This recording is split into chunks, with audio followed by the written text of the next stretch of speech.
Now moving on to example 3, which is very similar to example 2. So again, I encourage you, if you understood example 2 and want to try this one on your own, go for it. Alright, so again, this is when our A value is 1, which like in the last problem, remember if we don't see a number in front of our C value, which I know this is a C value because it has the exponent with it. Okay, so since I don't see a number with the C value, remember there's secretly a 1 hiding out even though you don't see it. Okay, so our A value is still a 1 in this problem.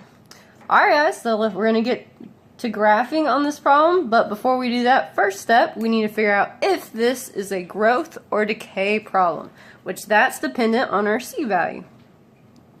So our C value, remember, is the number with the exponent, which in this case is 1/5. And since 1/5 is in between 0 and 1, this is going to be a decay. So I should already know when I graph this should be decreasing when I go from left to right. Already know, it's pretty awesome. Okay, so next step is to graph our 3 points, which we always have these 3 points every single time. Our first point is 0, 1. It's already given to us, so I'm going to go ahead and graph that bad boy.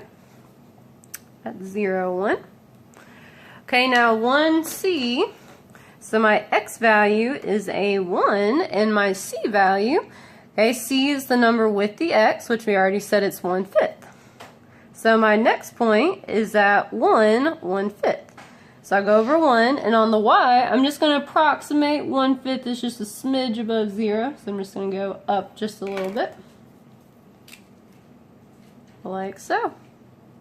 Alright, and my last number, or my last point, is at -1, 1 over C. So remember the little trick for this one, we're just going to find the reciprocal of C, or flip C, upside down.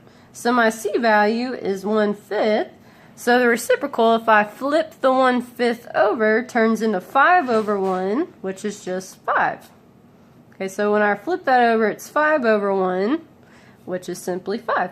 So my next point is at -1, 5. 1, 2, 3, 4, 5. Alright, now before I graph my 3 points, I need to make sure my asymptote is in place, which remember the asymptote is always located on the x-axis in these problems, so I already know it's going to be sitting on the x-axis. Okay, which remember from the previous problem, the x-axis is always the equation y equals 0, which is the x-axis. So now I can connect my dots. You can start here and go up.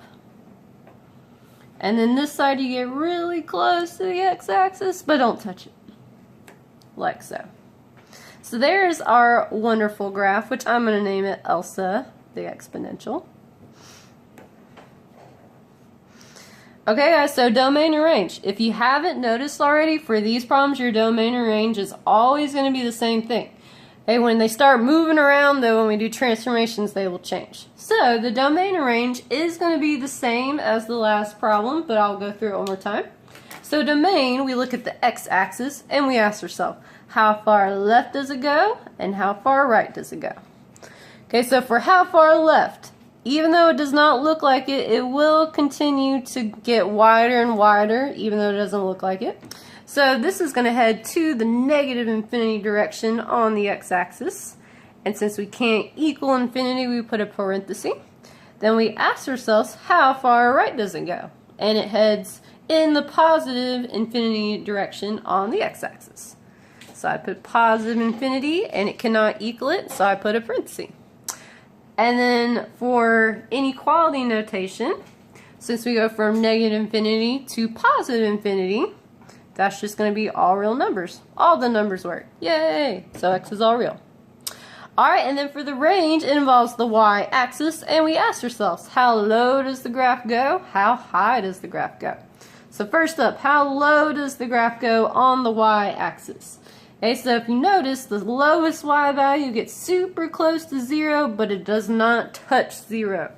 So we're going to put a parenthesis on that 0. And then we ask ourselves, how high does the graph go?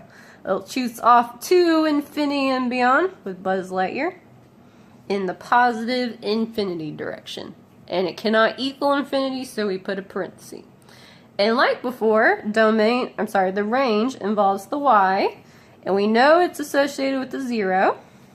Then you ask yourself, how do the values on the graph relate to 0 on the y-axis? Well, these values up here are larger than 0 on the y. So we're going to say y is greater than 0, and I do not say equal to, though, because it cannot equal 0 because of that asymptote hanging out.